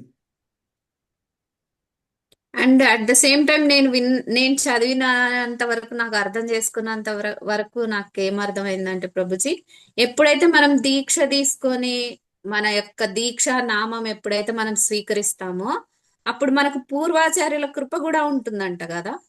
మనం ఈ మార్గంలో ఇంకా ఇంకా ముందుకు పోవడానికి వాళ్ళ మీరు బ్లెస్సింగ్స్ ఐడిసి కూడా చదవండి. ఈ ఐడిసిలో ఇయర్ ఉంది. నేను ఐడిసి కోర్స్ చేస్తానని ఇంట్లో వాళ్ళతో ఒప్పించుకున్నా ప్రభుజీ, అండ్ తిలకం కూడా ధరిస్తానని ఒప్పించుకున్నా. మెల్లిమెల్లిగా అచీవ్ చేయాలి ప్రభుజీ ఏదైనా కానీ, మెల్లిమెల్లిగా అచీవ్ చేద్దామని నేను డిసైడ్ అయ్యా. సో ఆ మెల్లమెల్లగా అనేది యుగాలు అయ్యేటట్టు ఉంది. నో డౌట్ ప్రభుజీ, కానీ నా ఎఫర్ట్స్ అయితే పెడతా. ఎవరి స్పీడ్ ఎంత అనేది వాళ్ళకే తెలుసు. ఎస్, ఒట్టిగా అంటున్నాం అన్నమాట. ఇట్స్ ఓకే ప్రభుజీ, no problem. Okay, Hare Krishna. ఇంకేమైనా ప్రశ్నలు ఉన్నాయా?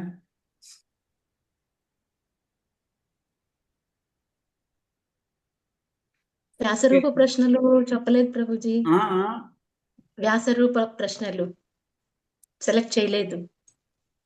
అమ్మాయి నేను ఇవాళనే కొద్దిగా ఖాళీగా ఉన్నా. సరే ప్రభుజీ, మీకు తీరిక ఉన్నప్పుడే చేయండి. ఒక దగ్గరికి పోతే ఐడిసి అంటున్నారు, ఒక దగ్గర పోతే భక్తి శాస్త్రి అంటున్నారు, ఇంకో దిక్కు సాయంత్రం కాగానే 18 days 18 chapters క్లాసులు అంటున్నారు. గ్రైండ్ మిక్స్ లేసి గట్టిగా గ్రైండ్ చేస్తున్నారు.